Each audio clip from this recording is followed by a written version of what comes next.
Welcome to student dictation 5 second बाद शुरू होगा। Ready start. हम कई प्रकार के योगों के नाम सुनते हैं, परंतु वास्तव में योग मात्र एक तरह का ही होता है।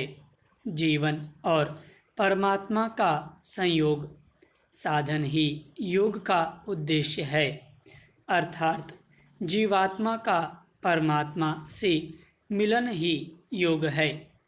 वेदव्यास के पुत्र सुखदेव जी ने पूर्व जन्म में किसी वृक्ष की शाखा में भगवान शिव के मुख से निकला हुआ योगोपदेश श्रवण किया और उसी से पक्षी योनि में उद्धार पाकर परजन्म में परम योगी बन गए।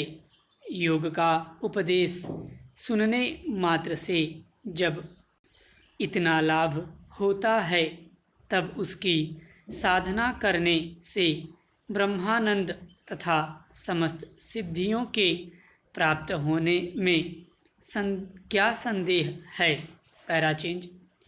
योग धर्म जगत का एकमात्र सच्चा मार्ग है।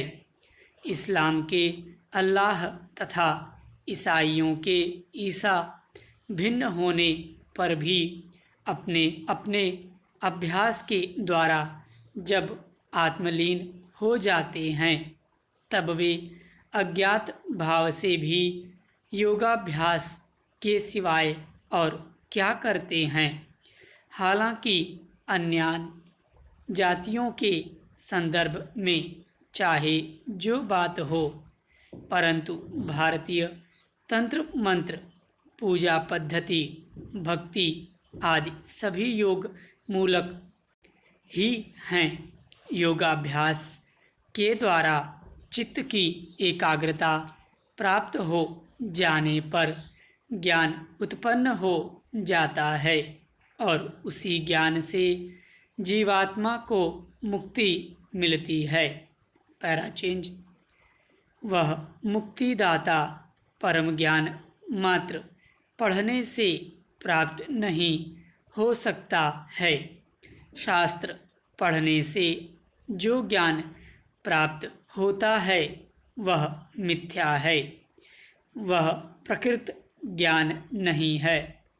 हमें अपने मन, बुद्धि और इंद्रियों को सब बाहरी विषयों से निवृत्त करके अंतर्मुखी होकर परमात्मा से मिलने का नाम ही वास्तविक ज्ञान है।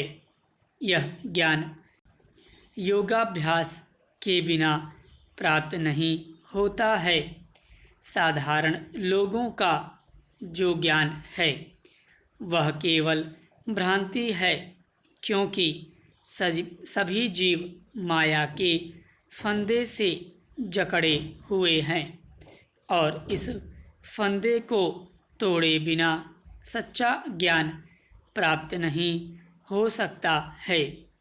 योग ऐसी क्रिया है जो हमें दिव्य ज्ञान से साक्षात्कार कराती है।